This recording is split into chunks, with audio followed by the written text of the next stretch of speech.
میان کوهساران سخت جانم زادند. در ره کوهسار بهر امتحانم زادند. والدین بی نشانم چون نشانم زادند. در زمینی کم زمینی بیکرانم زادند.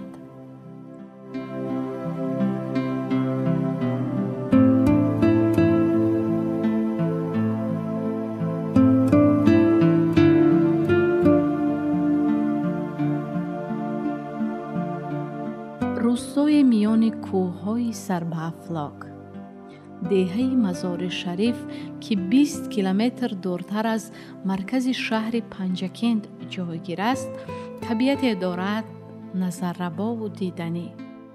اینجا مکانی است که از چهچه بلبلان و قهقه کپکان و نوای چشمسارانش شیرین کلامترین شاعر شعر ناب لایق شیرعلی الهام می گرفته است.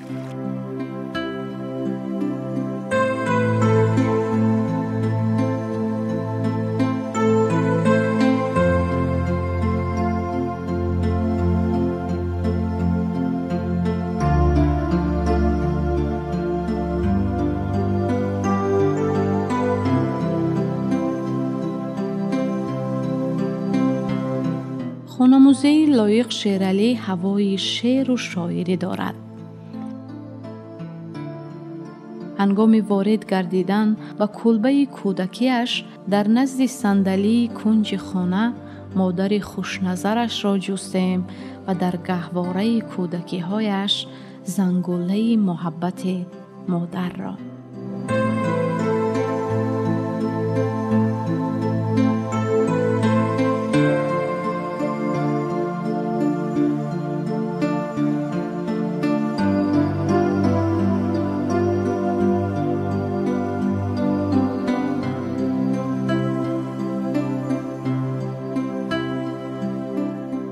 بیستم می سال 1941 در همین کلبه فقیرانه ساعت 10 شب با تعب شاعرانه استاد لایق چشم به عالم هستی گشوده تا ختم مکتب 7 ساله همین دهه در همین جا زندگی کردند که اولین الهامه استادم از همین جا گرفته شده است.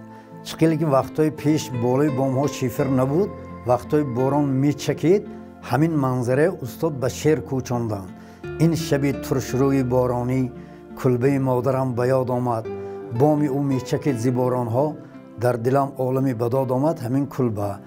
و گاه وقتایی که مادرم به کنج صندلی شده جامعه دامادی میدوختند، همین منظره هم استاد به شعر کوچاندند که به کنج صندلی بنشسته شبها مادر پیرم شاید جامعه دامادی میدوزی به صد نیت که روزی توی دیده در قدی من بشکنی ارمان، با اون دستان لرزانی شرفناکت بمیرم من.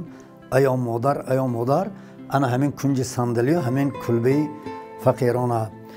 عموما شعر استاد همشون طبیعی به دنیا آمدگی‌اند، یگان تاشون صنعی به دنیا آمدگی نیستند. یک منظره دیگر که استاد به شعرشون کوچاندن، گفتند که مادرم که صبحگاهان چو گاو میدوشید، پشتی او را به مهر مالیده، میله هایش ز شانه می افتاد به درون شیردوشه لغزیده. هر گهی در تنور بازودار کلچه های به شیر می چسباند، سر مژگان و ابروانش را لخچه های تنور می سوزاند. شیر بود دستان او شبها نرم به سرم می لرزید. بی سخن پلکای چشم مرا به نوک پنجه هاش می مالید.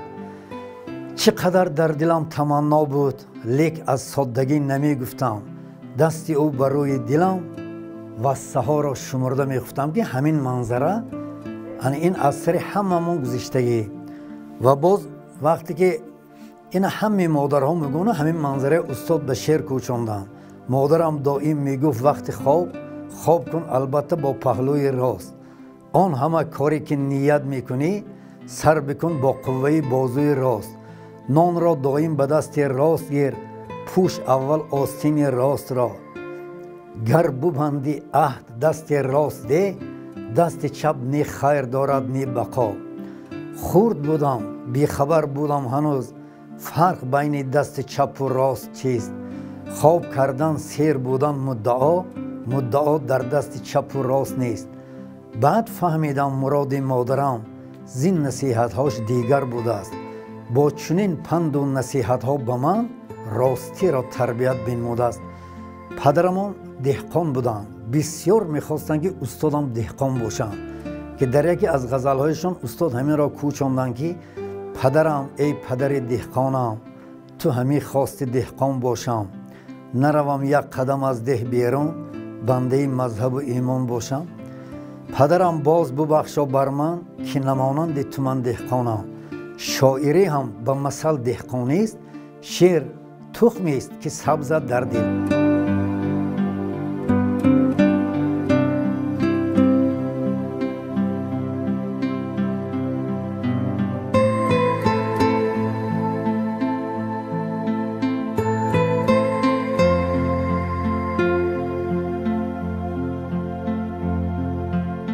لایق شیرعلی نسبت به زندگی نگاه خاص خود را داشته است.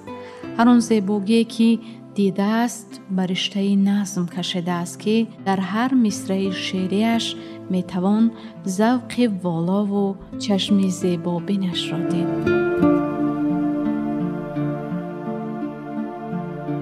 اولین خاطرات من همین که استاد لایق وقتی که در صنف هفتم میخوندم در دوران من همین کوه بگی یک جای بسیار استاد دوست دارن، همونجا آبشار میگن، همونجا گوسفند میچروندن. بعد یک تا رفیق استاد خواست که وای در بین خلق شهرت یابد و یک سنگ به نامش نویست. یک روز تا بیگاه وقتش صرف کرده. بعد پگاه رفتن استاد که شب سیل آمده همون سنگ غیلانده گرفته من اینجا پایین آورد و همون نام وای نویستگی طرفی تگ به غلطی دست وای نام با استاد گفتن که تو اگه خواهی که شهرت یابی در بین خلق تو باید که نامت دل خلق بنویسی، نه اینکه در سنگ. یکمین شعر استاد همین نام دارد. یک رفیقم خواست شهرت یابد در بین خلق، انا همین از انا همینجا بعد الهام استاد دوام یافته رفتن گرفت. اینم دیدید طبیعی. و وقتی که استاد در همینجا زندگی میکردن وقتی بهار از من این کوه اگر یک سنگ غیلان میشد و یک چند سنگای دیگه غیلانده به پایان میفراورد که استاد همین منظره به شعر کوچاندن که از کوه سنگ چون فتد صد سنگ را بیجا کند، مردی چون نامردی کند صد مرد را رسوا کند، نادان چو دانایی کند احسن بگویمش همه، اما چی بتوان کرد اگر نادانی دانا کند. همین چیزها طبیعی هستند، یگان تیشون صنعی نیستند.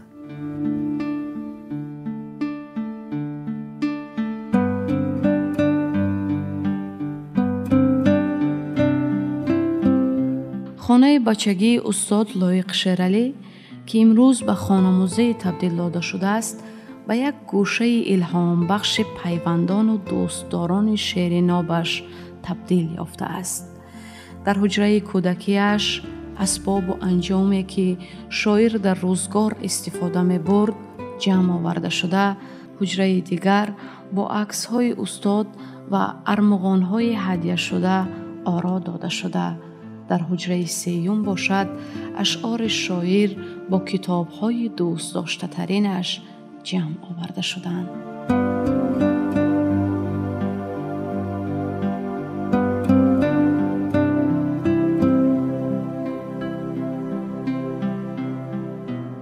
بعدی که پدرم از دنیا گذشتن، بعد استاد هر سال 2 بار 3 بار به قشلاق می آمدن. همون وقت استاد ناو مسکویچ داشتن. این سال 75 به فکرم همین سال 75 بود یا پیش قفا. یک وقت استاد اولی بهار همینجا آمدن که دیواله حوالی ما پیشتر دیواله پخسگین بود، لایم بود. بعد وفات پدرم هم دیواله پخسگین غلطید. بعد مادرم دیوار کرده ایستاده بودن که استاد آمدن و با گفتن که انا فرامدن پرسیدن و بعد گفتن که مادرم که باتور چا کرده گشته است. بعد مادرم گفتن که خیلی مکتب خوانده گشته، من گفتن یک رباب خریده دادم. با استاد گفتن که آورم نواز من با. بعد از سببی که در قشلاق یگان استاد نبود ما نمیدونستیم، انا با من رباب آورم نواختم، بسیار ناجور بود آوازش. بعد استاد گفتن که دادر بسیار ناجور، دلم سوخت. گفتن همین خیلی گفته ایستادن که در رباب نوازی من یک آدم از ما بلندتر زندگی میکرد. همه راه گذشته از دستش پیشتر هوا تازه بود، برف خیلی شفاف میبارید، چشم آدم میبرد. چشم اما آدم برف بردگی بود و آدم دامون نیا کرده رفته درون جو بزده غلطیدن، اساشون عدسشون غلطید. استاد رفته برشون گفتن که با اساگیری همین هم دلم خیلی سوخت گفتن و بعد نیا کردن که این پیرزن ها وقتی که اون کار میکنن خم شده کار میکنن. مادرم خم شده لای کردم گفتم بقدی مادر پیرم که زمین بوس شده است گفتن و مینیحت پا بلوی گور دلم میسوزشن نگفتم.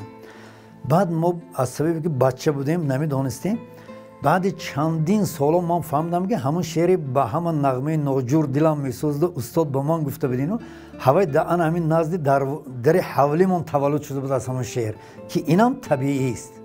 مادرم میگفت دائم وقتی خواب کن البته با پهلوی راست، آن همه کاری که نیت میکنی سر بکن با قوه و بازوی راست. نان را دائم به دستی راست گیر، پیش اول آستینی راست را گر ببندی عهد دستی راسته. دستی چپ نه خیر دارد نه بقا، خورد بودم بیخبر بودم هنوز، فرق بین دستی چپ یا راست چیست؟ خواب کردم سیر بودم مدعا در دستی چپ یا راست چیست؟ بعد فهمیدم مراد مادرم زین نصیحت هاش دیگر بوده است. با چنین پند و نصیحت ها به من راستی را تربیت نموده است. بعدی که بعد استاد روم نوازی منو عیب کردن، 100 سوم من با پول برآوردن، 100 سوم شوروی و $1000 حاضر به قریب توغری می اومد.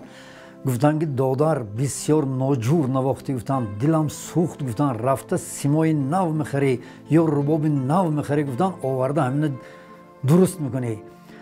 بعد من با این چیز خیلی سخت تاثیر کرد. من عزم گرفتم که من یک کار کرده باید همین نغمه جور کرده استاد با نوازم. من خیلی کوشش به خرج داده، کمتر جابجا کرده، اکن جور کردم نغمه که بود که چلیم دستانو بریدم که همون گفتگی استاد ما نغمه ها ناجور تا با امروز. برای همین یکی از غزل های استاد اکن ناجور باشدم میخوانیم.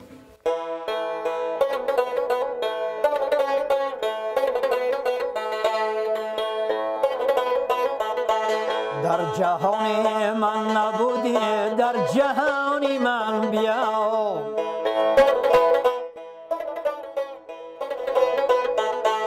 در جهان من نبودی، در جهان من بیا.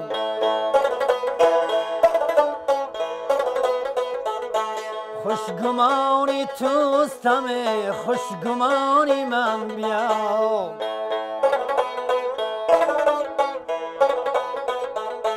حیف کردم من جوانی را به عشق دریغ، فصل پیری آمده یاری جوانی من بیا.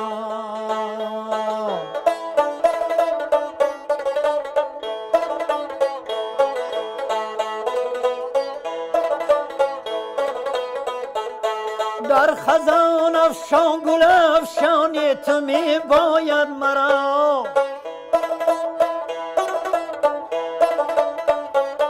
در بهاری من نبودی، در خزانی من بیا.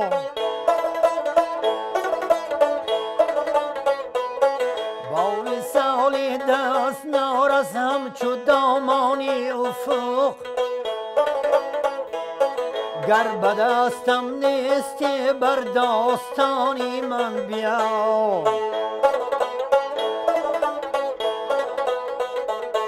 با وصال دست نارس همچو دامانی افق، گر به دستم نیستی بر داستانی من بیا. در فضای حسن تو یک چند عزیزم، عشق تو خامی من همزمانی من بیا.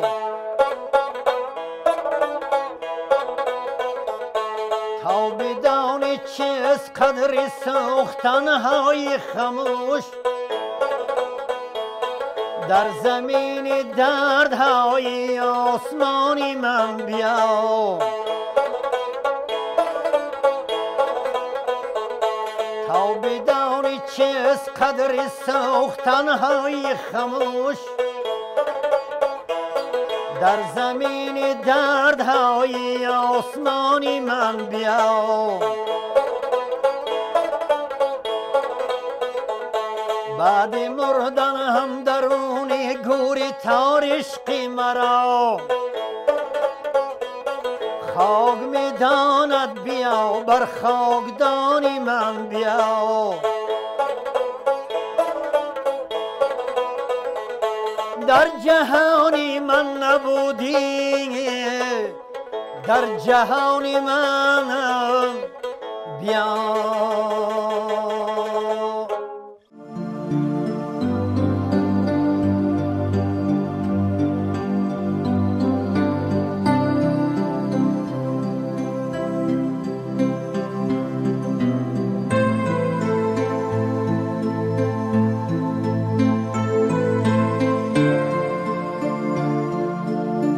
یکی از خاطرهای دیگری که وابسته است به برادرم این همین ساعت است. باری استاد به همین جا آمدن و همین ساعتشان را گم کردند. این ساعت هم در همون وقتش ساعت بسیار با آبرو بود. این ساعت در مگزین‌های دوره شوروی فروخته نمیشد. کسانی که به همون افغانستان میرفتند، اینستیتوت شرقشناسی تمام کرده به پاکستان، به ایران از همون جایها میآورند که از شاگردای استاد برای استاد اینا تحفه کرده بودند. در همینجا گم شد. بعد که استاد رفتن این ساعت یافتیم. استاد گفتیم ساعتتون رو یافتیم. اون گفتن ساعتی من مونیتور است و حال قیمتی بلند پیدا میکنه. بودن در حقیقت هم امروز قیمتی بلند پیدا کرده. هر تماشابینی که از گوشه کنار تاجیکستان بیان این ساعت استاد را یک دنیا به خود الهام میگیرن. بعد چند سال همین ساعت ممکن 35 سال شد یا 87 سال بود همین کار. 87 باشه 35 سال شده است. این ساعت تا حال کار میکنه حاضر.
من تصور میکنم که زندگی استاد خودشان که شاعر بودن زندگیشان هم سراسر شاعرانه بود. یکی از همون ویاشون ما بعدتر فهمیدیم که باید زندگی اون کس شاعرانه بوده است. در زندگیشون همون چیزای فهمیدن نتوانستیم. باری استاد آمدن به همین دیهای بعد شب رفته به خانه برادر کلانیم خواب رفتیم. استاد سحری از خواب دیر میخیستن و برادر کلانیم باشن خیلی بر وقت میخیستن از خواب. بعد اون از خیستن چای پای تشکیل کردن و برآمدن در آمدن و آمدن و گفتن که این باتور بسیار سحرخیز و همه کورپی بالاش وزبین. گفتن که استاد اتک جاگه آست سرشون رو برآوردن که اکا ما بر وقت خیسته بودیم ما هم تو استراحت کرده ایستادگیم. این خوابای من گفتن اکا خوابای ایجادی من در خوابم هم ایجاد میکنم. گفتن اگر که برادرم در بینمان نباشنم لیکن شعراشون که در بینمان هستن ما هر روز از استاد یاد میکنیم تصور میکنیم که اونگاه درباره ما هستند.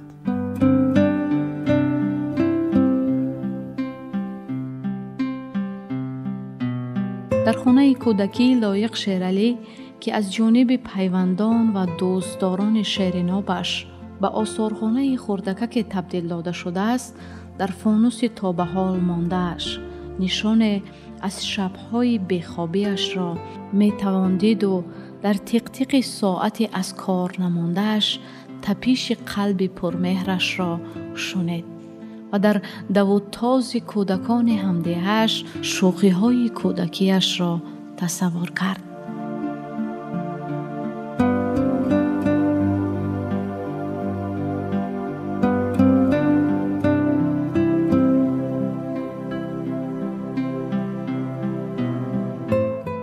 الا شیر عجم، فردا مرا تو زنده خواهی داشت.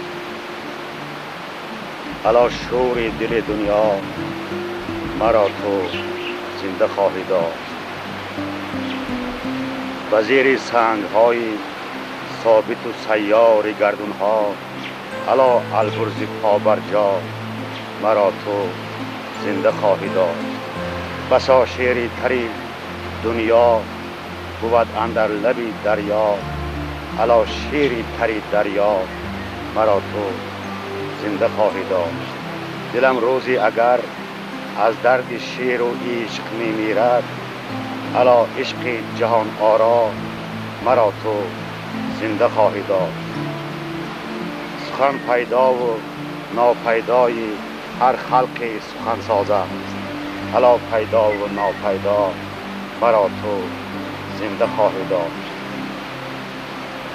الا دیوان حافظ، حافظم باشی زی هر مرگی، الا دیوان مولانا، مرا تو زنده خواهی داشت.